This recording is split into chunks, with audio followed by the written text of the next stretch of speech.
Assalamualaikum warahmatullahi wabarakatuh. Perkenalkan, perwakilan dari kelompok ini. Saya nama saya Rahmat Adinata, dan juga ada anggota kelompok saya, yaitu Hafiz Arusal dan juga Adam Fikri. Oke, pada video kali ini, kelompok kami akan menjelaskan tentang WLAN konsep. Apa itu WLAN konsep dan juga bagaimana cara kerjanya.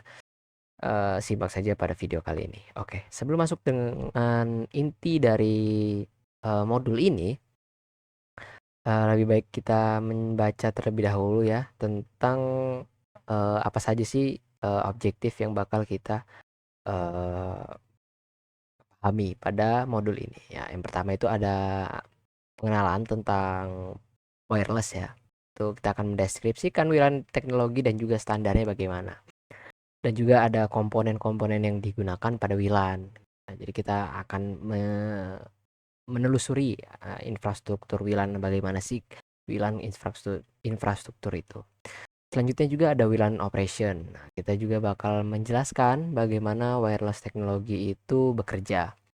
Dan juga ada CAP, Cap Web Operation. Kita juga bakal menjelaskan bagaimana yang kita menggunakan Cap Web untuk WLC ya, untuk memanage multi multi dari access point yang ada, banyak access point. Nah, juga ada channel management, WLAN threads, dan juga secure WLAN.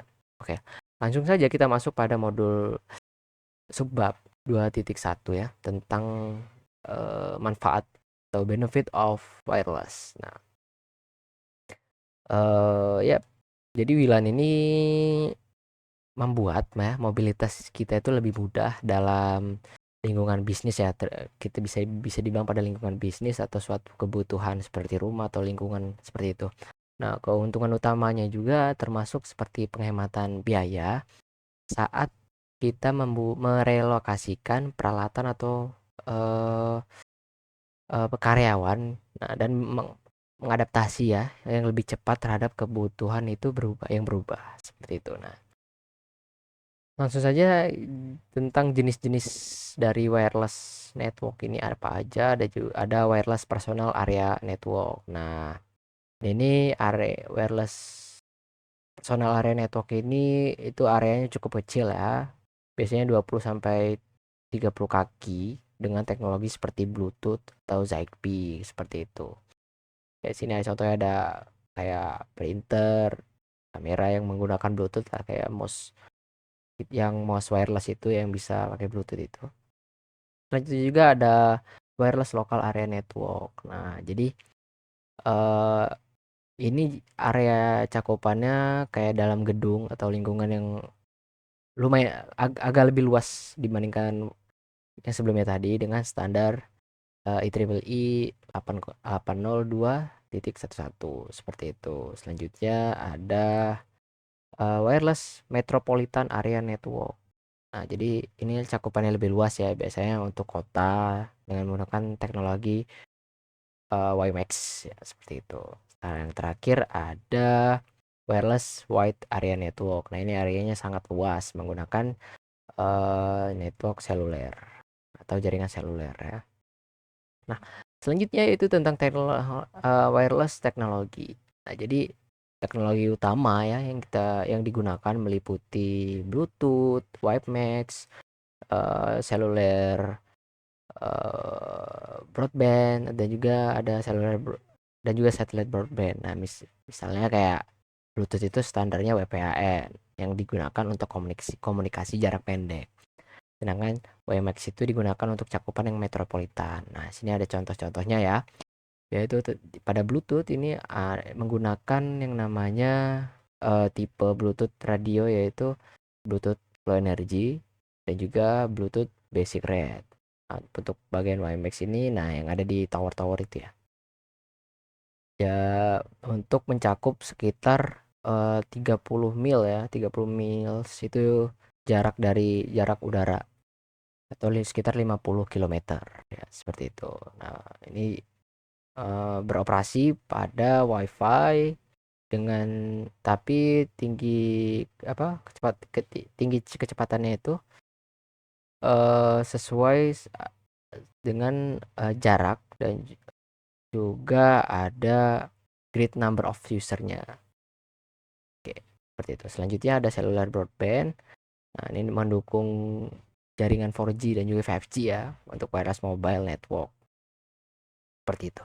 Oke. Selanjutnya yaitu tentang standar 802.11. Nah, jadi standar IEEE ya 802.11 ini mengatur penggunaan frekuensi radio untuk jaringan wireless local area network, termasuk penggunaan teknologi MIMO ya, yang memungkinkan antena ganda untuk meningkatkan kinerja komunikasi.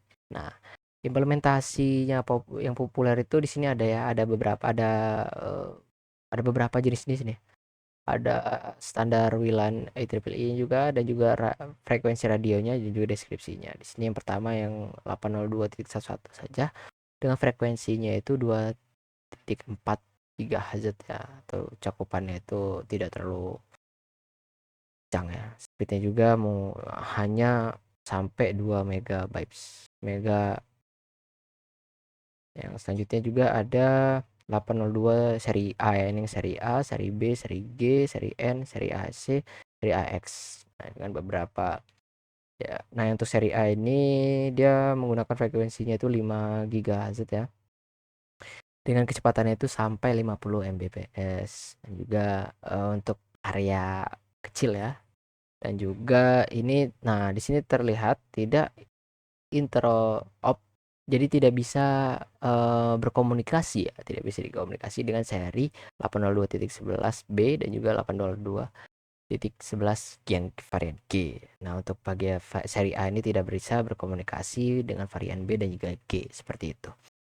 Oke, seperti itu. Mungkin kita lanjut saja tentang radio frekuensi. Nah, di sini hanya sedikit saya bisa menjelaskan, yaitu perangkat wireless lokal area network itu beroperasi pada pita ya. Di sini ada gelombang ya untuk radio wave, infrared, eh, ultrasonic, X-ray, gamma ya. Nah, jadi kalau WLAN itu beroperasi pada frekuensi antara 2.4 sampai 5 GHz yang memungkinkan penggunaan teknologi wireless ini yang bervariasi tergantung kebutuhannya saja, seperti itu. Oke, selanjutnya yaitu ini ada standar organisasi wireless, ada ITU, IEEE dan juga Wi-Fi ya. Nah, nah, nah itu AR ini mengatur untuk alokasi spektrum frekuensi radio ya. Nah, ini ada IEEE ini untuk standar teknis. Nah, kalau Wi-Fi aliansi ini untuk sertifikasi produk Wi-Fi, seperti itu singkatnya. Oke, langsung saja kita masuk pada bab 12.2 tentang WLAN konsep ya. WLAN komponen yang ada di WLAN. Pertama itu ada wireless NIC ya. Nah, wireless NIC ini sorry sebentar.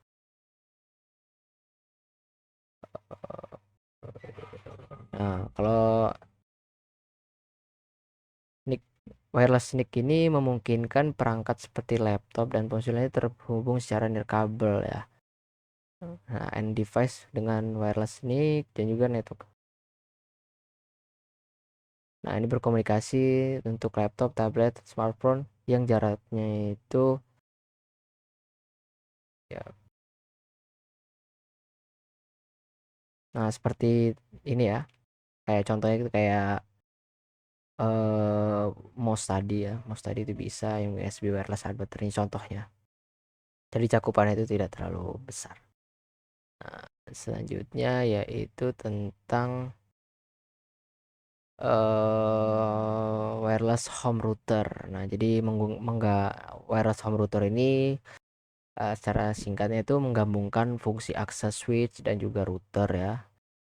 Akses point juga yang sering digunakan di area rumah atau usaha kecil gitu. Seperti ini contohnya tipenya.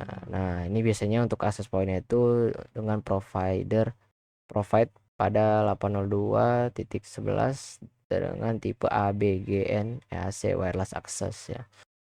Nah, untuk switch juga memprovide untuk 4 port biasanya, dan juga mode duplex itu menggunakan full duplex dengan Ethernet dengan dari 10 hingga 1000 ya, interconnected device. Nah, untuk routernya juga untuk default gateway untuk mengkoneksikan jaringan lain, infrastruktur jaringan lain ya, seperti internet, seperti itu.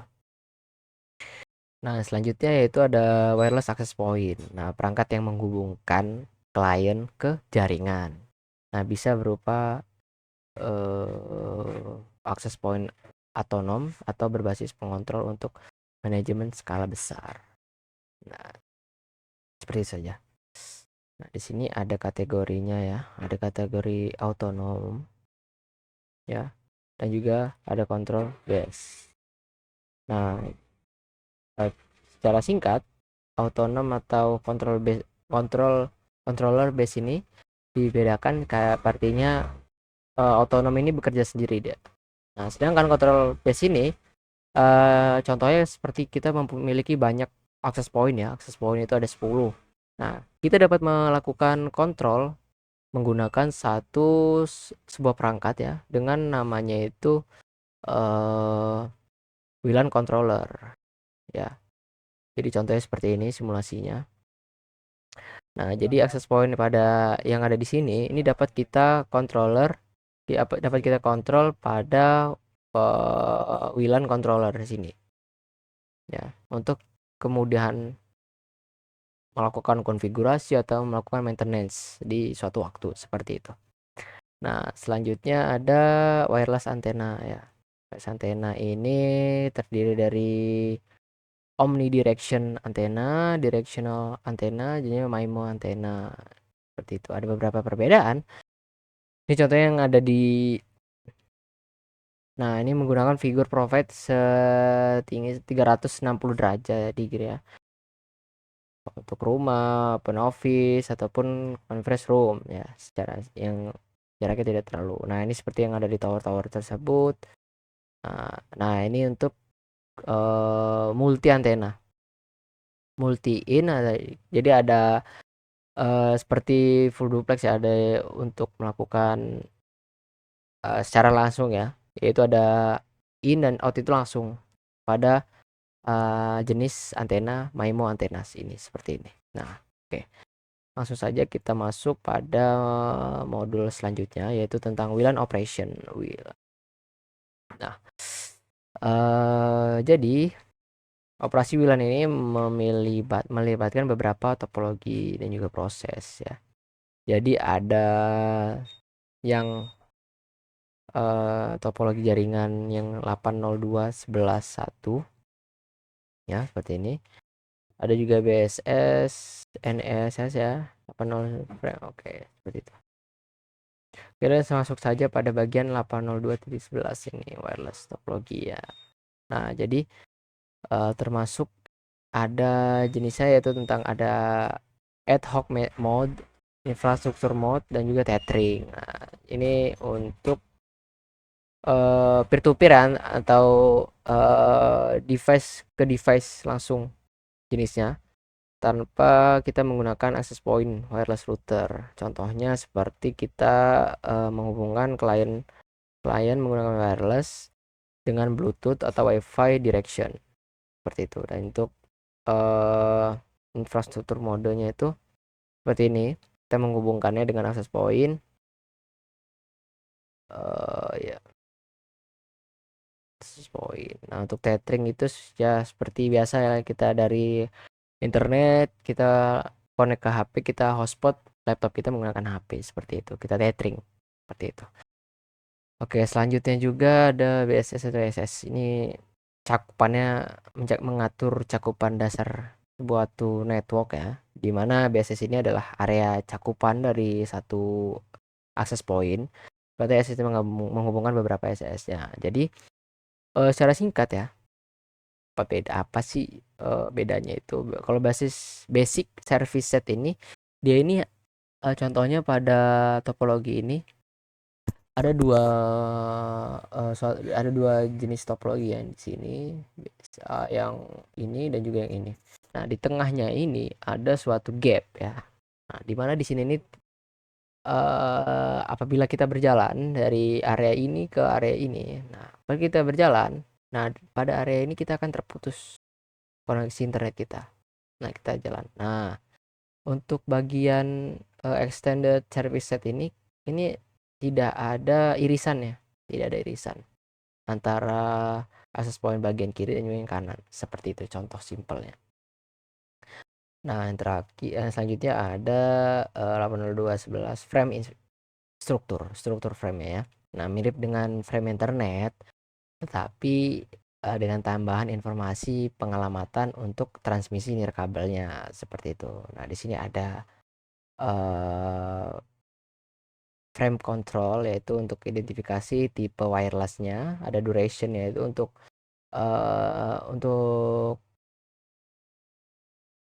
untuk mengindikasi ya duration yang dibutuhkan ke frame selanjutnya, transmission frame selanjutnya. Nah, juga dari wireless device-nya ini kita terdapat alamat satu, yaitu receiver address-nya. Yang kedua ini address 2 untuk transmitter address-nya. Yang ketiga ini ada alamat untuk MAC address destination-nya, seperti itu. Nah, kalau dari sisi access point-nya itu address 1 receiver ya atau MAC address dari pengirim. Kalau selanjutnya yaitu ada address 2 transmitter address, ini MAC address dari access point-nya sendiri.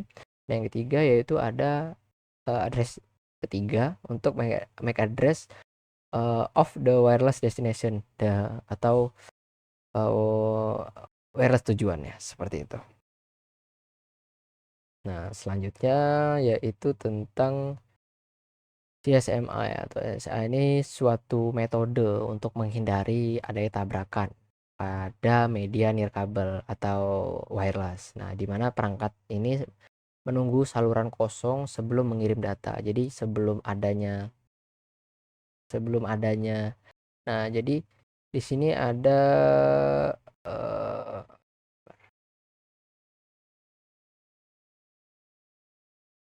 nah, jadi uh, akan mendengarkan terlebih dahulu ya channel untuk melihat apakah tersedia.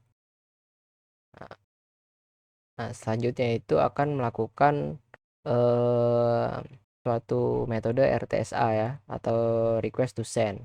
Jadi meminta untuk kita ingin mengirimkan pesan, kita akan request terlebih dahulu ke access point. Kita meminta untuk dikasih akses network untuk akses untuk ke jaringannya. Nah, yang selanjutnya yaitu clear to send. Jadi kita dari IP address sorry, access point ini akan menggrading akses untuk kita mengirim pesan. Nah, jika wireless client ini tidak mengirimkan CTS message ya, ini kita akan menunggu hingga beberapa waktu sebelum restarting the process, sebelum mengulangi proses tersebut. Nah, setelah adanya balasan CTSA ini, maka kita akan transmisi datanya seperti itu. Nah, yang selanjutnya ada wireless client dan access point asosiasi. Nah, klien ya melalui 3 tahap untuk menghubungkan ke access point, yaitu yang pertama discover of wireless access point. Nanti kita menghubungkan ke access point, menemukan access point ya, terus itu kita mengautentikasi dan juga mengasosiasikan. Nah, yang pertama dari kita pertama menghubungkan dari perangkat ke access point ya. Selanjutnya kita melakukan autentikasi seperti atau kayak kita wifi atau apapun lah itu ya. Terus kita melakukan asosiasi seperti itu. Nah, di sini ada beberapa penjelasannya tentang SSID. Ini nama SSID yang tersedia untuk wireless network ke klien.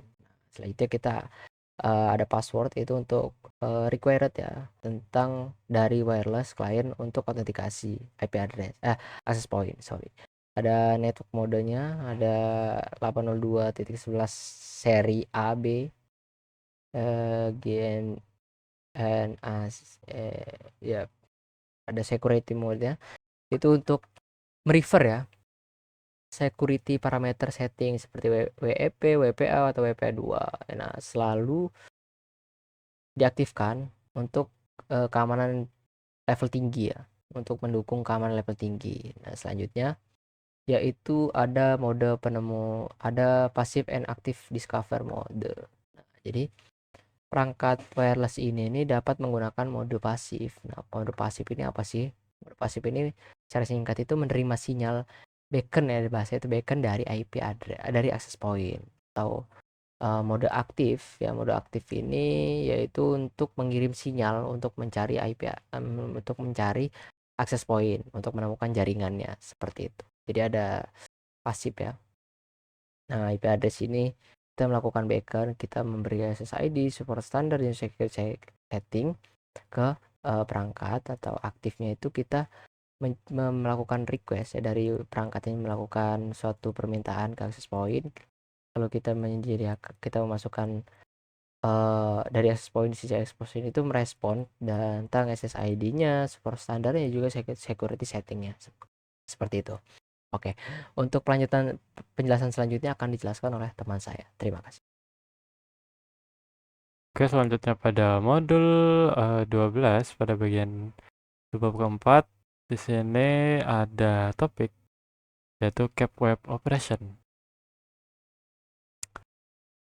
Nah, Introduction to Cap Web.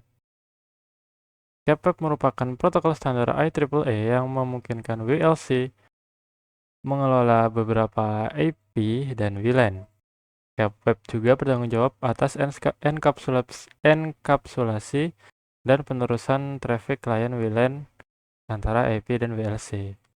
Berdasarkan pada LWAPP, tetapi menambahkan keamanan tambahan dengan Datagram Transport Layer Security atau DTLS. Cap Web uh,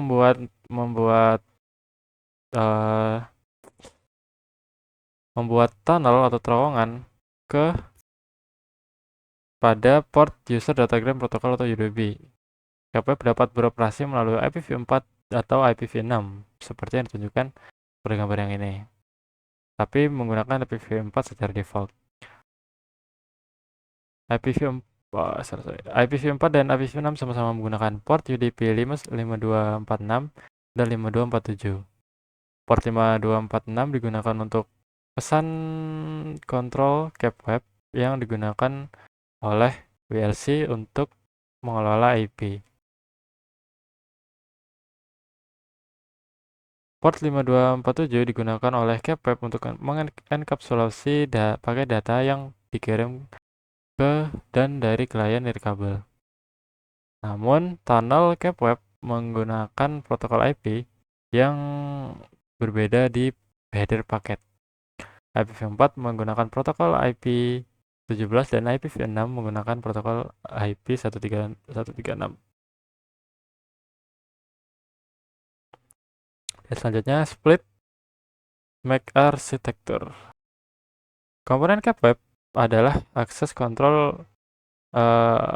Komponen Cap Web adalah konsep dari Split Media Access Control atau MAC. Konsep MAC terpisah. Cap Web menjalankan semua fungsi yang biasanya dilakukan oleh masing-masing access point dan mendistribusikannya ke antara dua komponen fungsional, yaitu fungsi IP MAC dan fungsi IP MAC WLC. Nah, fungsi IP MAC yaitu beacon and response probe. Kemudian yang kedua packet acknowledgement dan retransmission. Yang keempat frame queuing dan packet prioritization. Yang keempat MAC layer data encryption and decryption. Dan pada fungsi MAC WLC MAC yaitu yang pertama authentication, yang kedua association and reassociation of roaming client, Yang ketiga, frame translating to other protocol. Yang keempat, termination of 802.11 traffic on a wired interface. Kemudian yang keempat, DTLS encryption. DTLS adalah protokol yang menyediakan keamanan antara IP dan WLC. Nah, protokol ini memungkinkan keduanya berkomunikasi menggunakan enkripsi dan mencegah penyadapan atau gangguan. DLC diaktifkan secara default untuk mengamankan saluran kontrol cap web, menjadi dinonaktifkan secara default untuk saluran data, seperti yang ditunjukkan pada gambar yang ini. Semua traffic management dan kontrol cap web yang dipertukarkan antara IP dan WLC dienkripsi dan diamankan secara default untuk memberikan privasi bidang kontrol dan mencegah serangan man in the middle.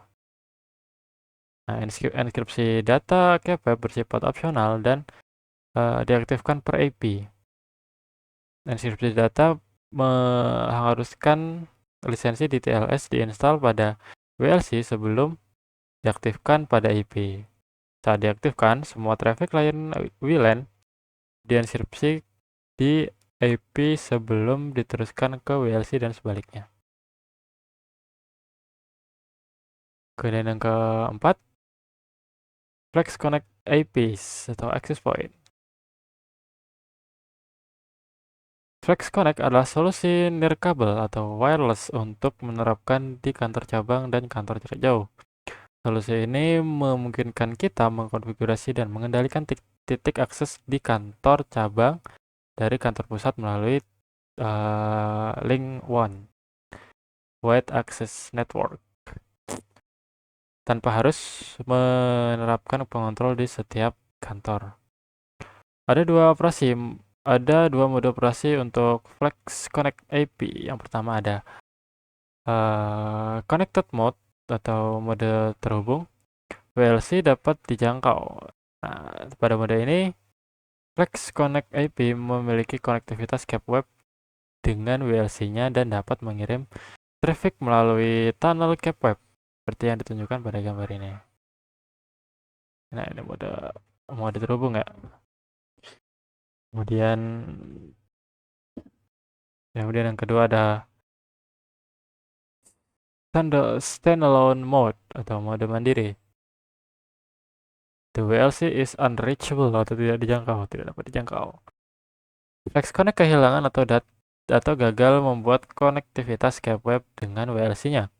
Dalam mode ini, IP Flex Connect dapat menjalankan beberapa fungsi WLC seperti mengalihkan traffic data klien secara lokal dan melakukan autentikasi klien secara lokal. Oke, selanjutnya yang kelima, frekuensi channel saturation.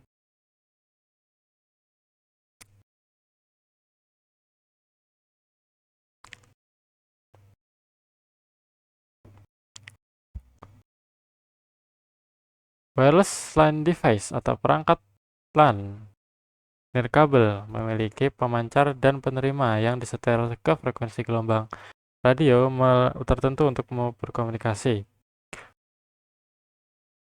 Jika permintaan untuk saluran tertentu terlalu tinggi, saluran tersebut memungkinkan akan menjadi terlalu jenuh.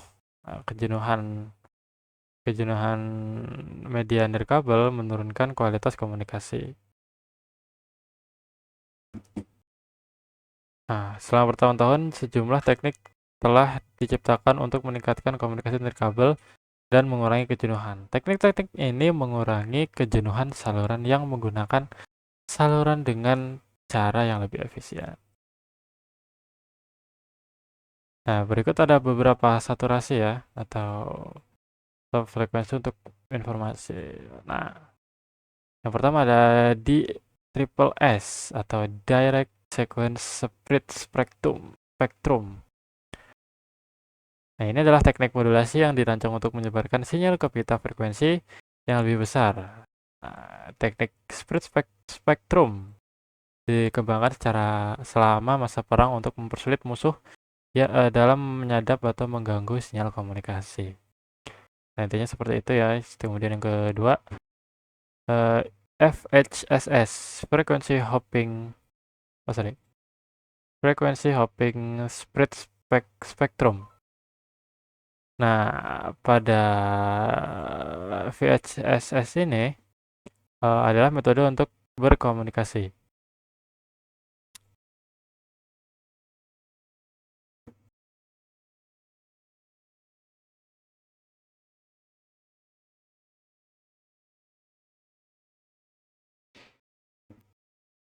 Metode ini mentransmisikan sinyal radio dengan cara mengalihkan sinyal pembawa secara cepat di antara banyak saluran frekuensi. Nah, dengan VHSS ini, pengirim dan penerima harus disinkronkan untuk mengetahui saluran mana yang akan dituju. Kemudian yang ketiga ada OFDM atau Orthogonal Frequency Division Multiplexing.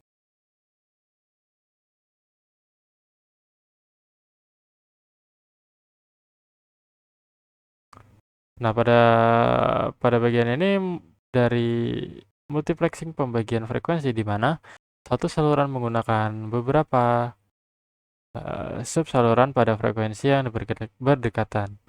Subsaluran dalam sistem OFDM memiliki saling tegak lurus sehingga memungkinkan subsaluran saling tumpang tindih tanpa mengganggu.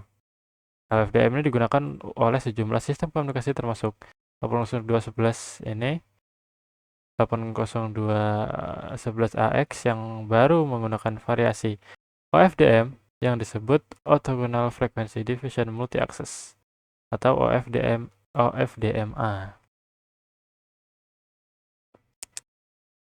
Nah, kemudian selanjutnya channel selection. Untuk WLAN yang memerlukan beberapa access point adalah menggunakan saluran yang tidak tumpang tindih atau overlapping. Nah, misalnya standar 802.11 BGN beroperasi di dalam spektrum 2,4 GHz hingga 2,5 GHz. Pada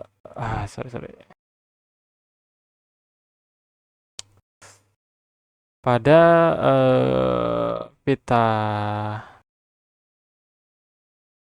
pada band 2,4 GHz dibagi lagi menjadi beberapa saluran. Nah, setiap saluran diberi lebar band 2,22 MHz dan dipisahkan dari saluran berikutnya sejauh 5 MHz.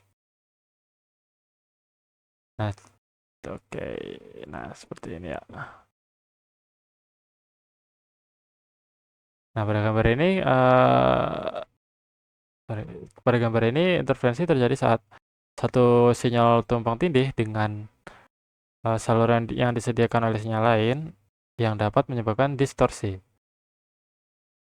Best practice untuk WLAN 2,4 GHz yang memerlukan beberapa access point adalah menggunakan saluran yang tidak tumpang tindih atau overlapping.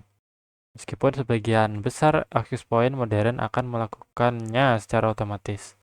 Jika ada 3 access point yang berdekatan, gunakan saluran 1, 6, dan 11 seperti yang ditunjukkan pada gambar 1, 6, dan 11. Oh ya, ini ya. Nah, di sini ada 2 GHz non-overlapping channel untuk 8021. Untuk standar 5 GHz 802.11 terdapat 24 saluran.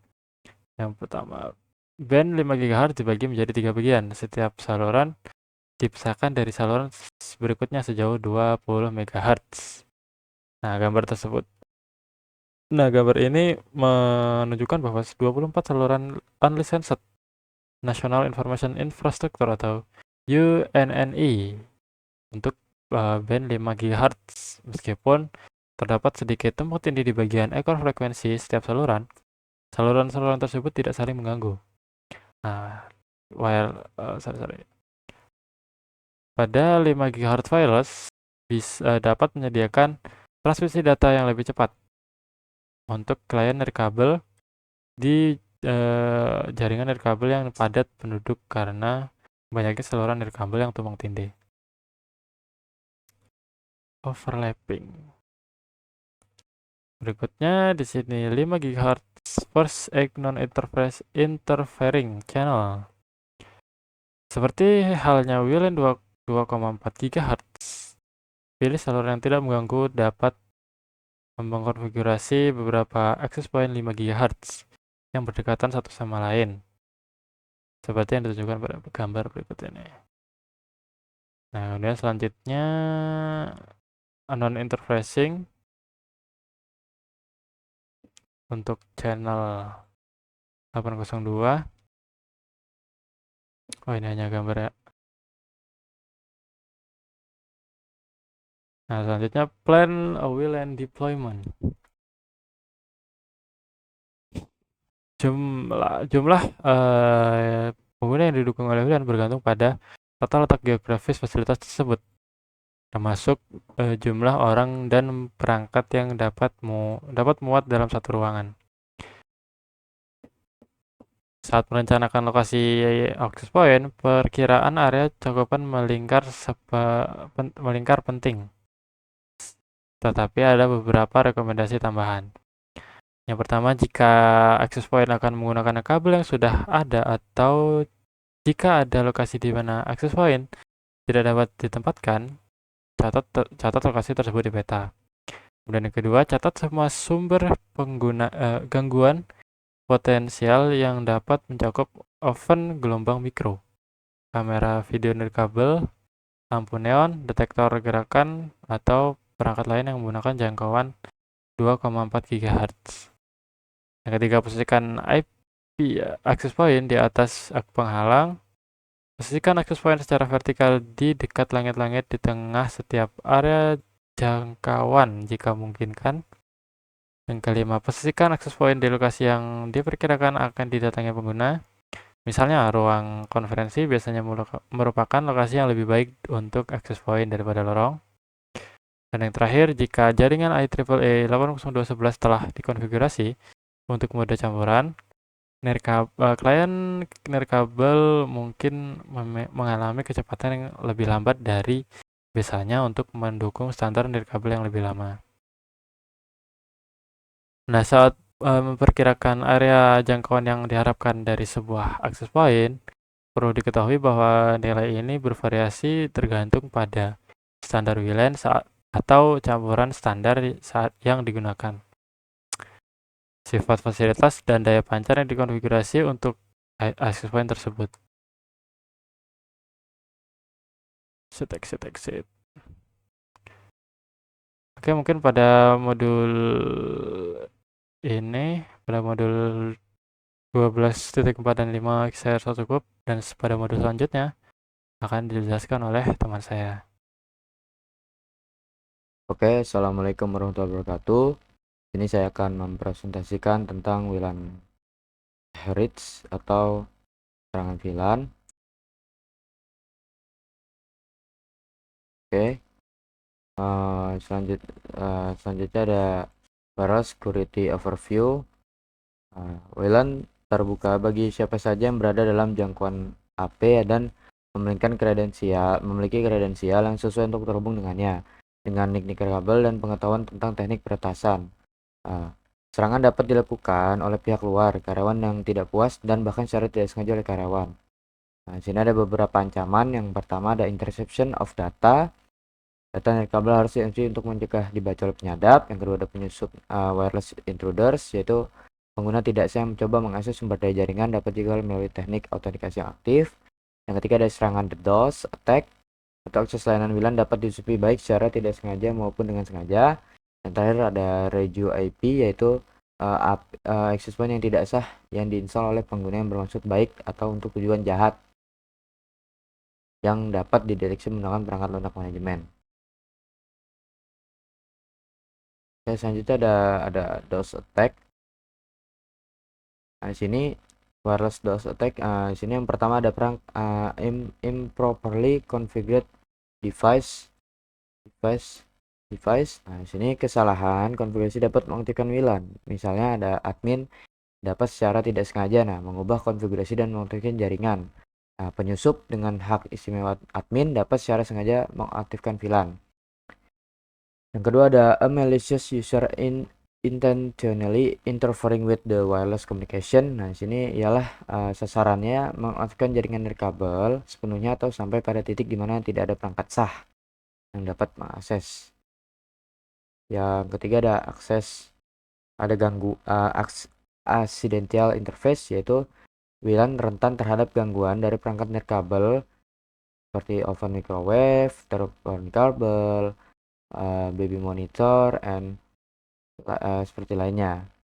Nah, ini sini seperti ini, gambar ini. Nah, ini ada contoh-contohnya.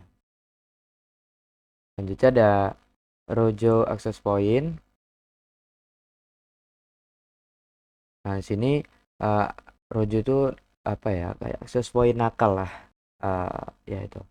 Sini access point router dari kabel yang telah terhubung ke jaringan perusahaan tanpa otorisasi yang jelas dan melanggar kebijakan perusahaan. Nah, jadi kalau misalkan kita terhubung ke AP jahat, AP Rojo ini dapat digunakan oleh penyerang untuk menangkap alamat MAC perangkat kita dengan menangkap paket data dan mendapatkan akses ke sumber daya jaringan. Nah, hotspot jaringan pribadi juga dapat digunakan nih sebagai AP jahat nih atau Rojo AP. Misalnya, ada pengguna dengan akses jaringan aman dengan memungkinkan host Windows resmi mereka menjadi AP Wi-Fi. Dengan demikian, langkah keamanan dapat dihindari dan perangkat tidak resmi lainnya kini dapat mengakses sumber daya jaringan sebagai perangkat utama.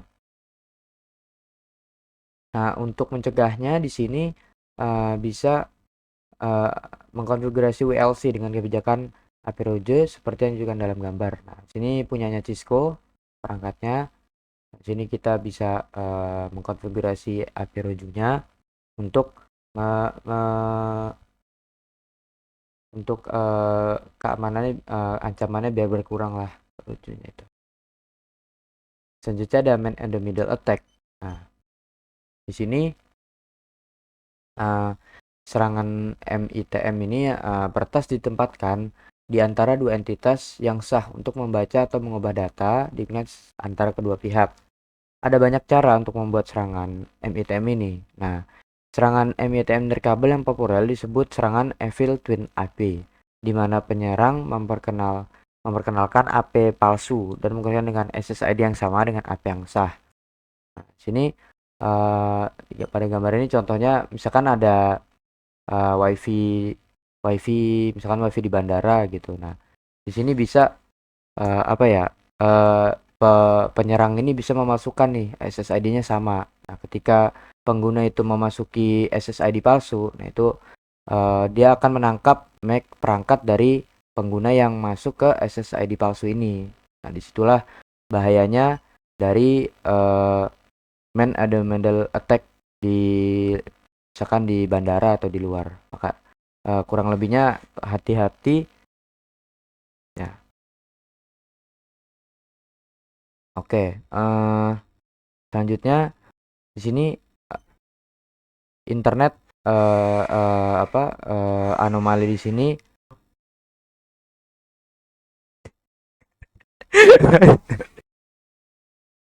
Dam ini potong potong. Please potong ini potong. Oke. Selanjutnya dari sini klien kabel mencoba terhubung dan melihat dua AP dengan SSID yang sama. Nah, kayak tadi yang saya sudah jelaskan lah kurang lebihnya segitu. Selanjutnya kita langsung ke secure WLAN. Oke, di sini ada SSID cloaking and MAC address filtering.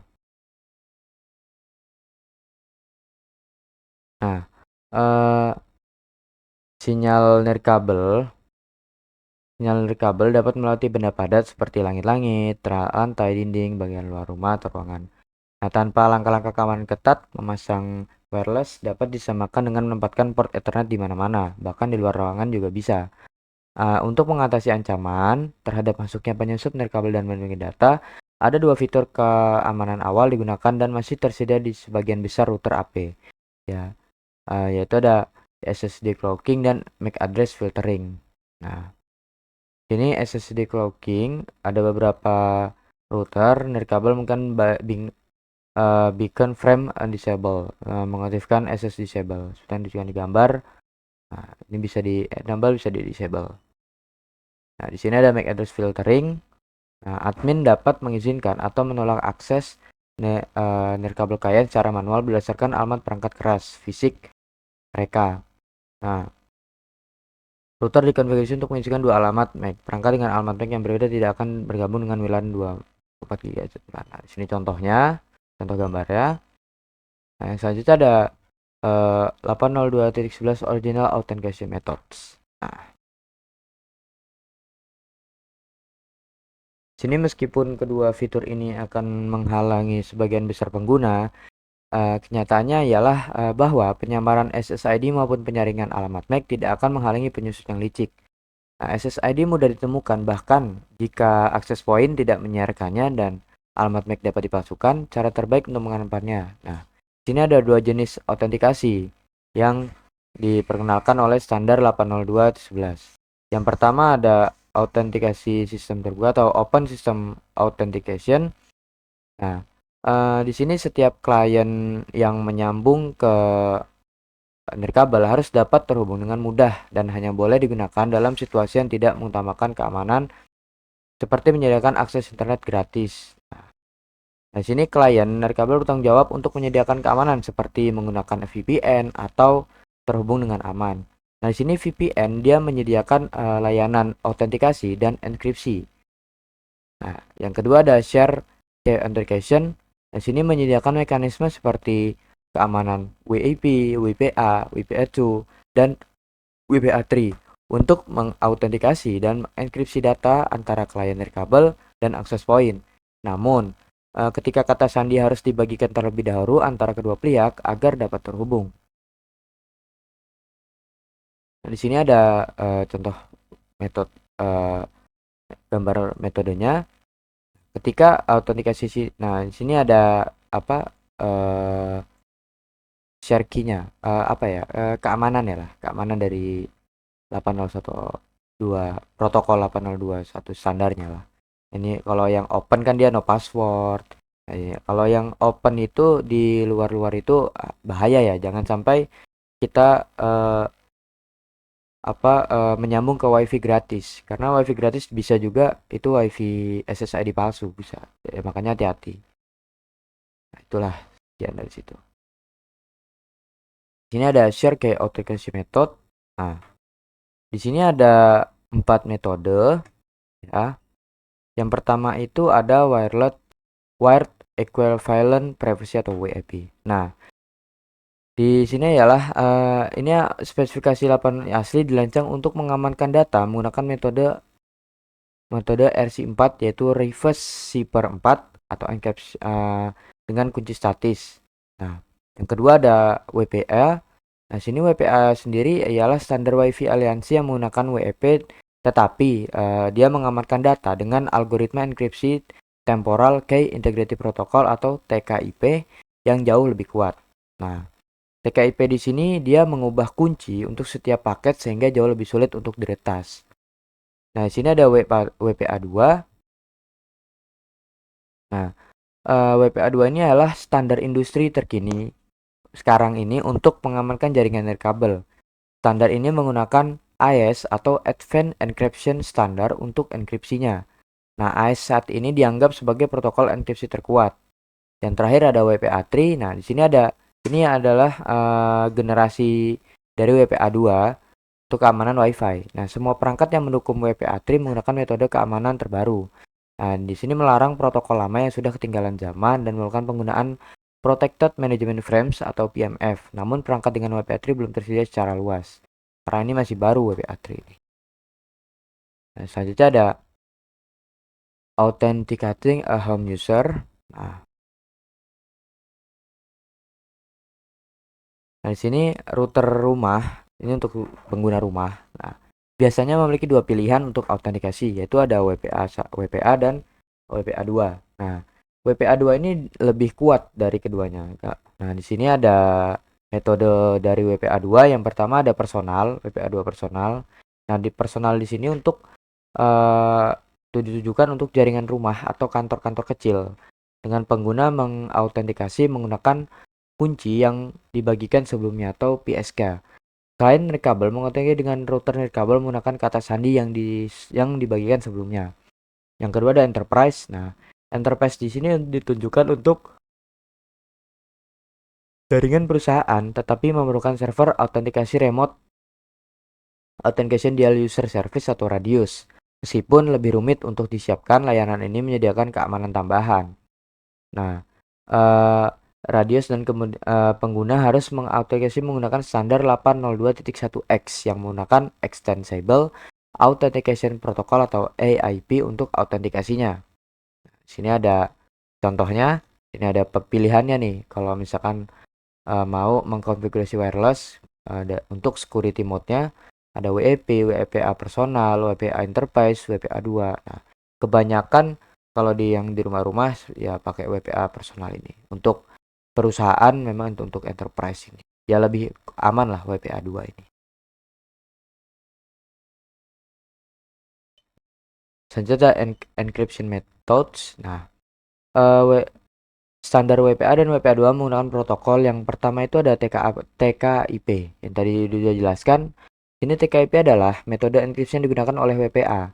Nah, protokol ini menyediakan dukungan untuk peralatan WLAN lama dengan mengatasi kelemahan awal yang terkait dengan metode enkripsi WEP 802.11. Yang kedua ada Advanced Encryption Standard yaitu AES. Nah, AES ini adalah metode enkripsi yang digunakan oleh WPA2.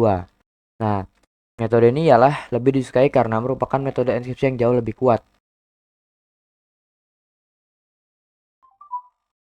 Oke. Nah, di sini ada contoh gambarnya. Ada pilihannya, ada model enkripsinya AES atau TKIP. Selanjutnya ada authentication in the enterprise. Nah, sini untuk autentikasi perusahaan itu ada yang pertama ada radius server IP address. Nah, di sini adalah alamat server radius yang dapat dijangkau. Yang kedua ada UDP port numbers. Sini ada port UDP yang disediakan secara resmi 1812 untuk autentikasi radius. Yang terakhir adalah share key. Nah, di sini digunakan untuk mengautentikasi AP dengan server radius. Nah, sini contoh gambarnya untuk pilihannya. Nah, sini di share key bukanlah parameter yang harus konfigurasi pada klien kabel. Kunci ini hanya diperlukan pada AP untuk memerlukan autentikasi dengan server radius. Nah, proses login 802.1x menggunakan EAP untuk berkomunikasi dengan access point dan server radius. IP adalah kerangka kerja untuk mengautentikasi akses jaringan. EAP di sini dapat menyediakan mekanisme autentikasi yang aman dan menghasilkan kunci private yang aman. Nah, sini ada WPA3.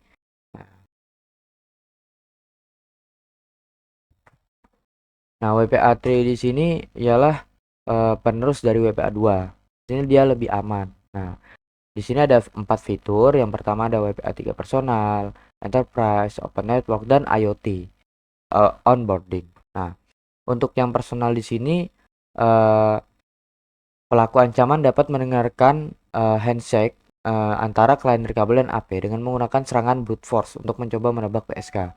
Nah, namun WPA3 personal menggagalkan serangan ini dengan menggunakan yang namanya SIA atau Simultaneous Authentication of Equals dengan sebuah fitur yang ditetapkan dalam protokol IEEE 802.11/2016. PSK tidak pernah terekspos sehingga mustahil bagi pelaku ancaman untuk menebaknya. Nah, WPA3 Enterprise. Sini WPA3 Enterprise masih menggunakan autentikasi 802.1 EAP. Akan tetapi WPA3 Enterprise memerlukan penggunaan rangkaian kriptografi yaitu 192 bit dan menghilangkan pencampuran protokol keamanan untuk standar 802.11 sebelumnya. Terus ada Open Network. Nah, sini jaringan di WPA2 mengamankan lalu lintas pengguna dalam bentuk teks yang jelas dan tidak diautentikasi. Nah, di WPA3 jaringan WiFi publik atau terbuka tetap tidak menggunakan OTP apapun, akan tetapi jaringan ini menggunakan enkripsi nirkabel opportunistic atau OWE untuk mengenkripsi semua lalu lintas terkabel. Dan terakhir ada IoT onboarding. Meskipun WPA menyalakan WiFi WPS untuk memasang perangkat dengan cepat tanpa mengisi terlebih dahulu, WPS rentan terhadap berbagai serangan yang dilakukan. Nah, Device Provisioning Protocol atau DPP dirancang untuk memenuhi kebutuhan ini. Setiap perangkat headless memiliki kunci publik yang dikodekan secara keras. Nah, di sini sebagai kode QR, advisor dapat memindai kode QR dan mengaktifkan perangkat dengan cepat. Oke, itu saja penjelasan dari saya. Mohon maaf bila ada kesalahan. Wassalamualaikum warahmatullahi wabarakatuh.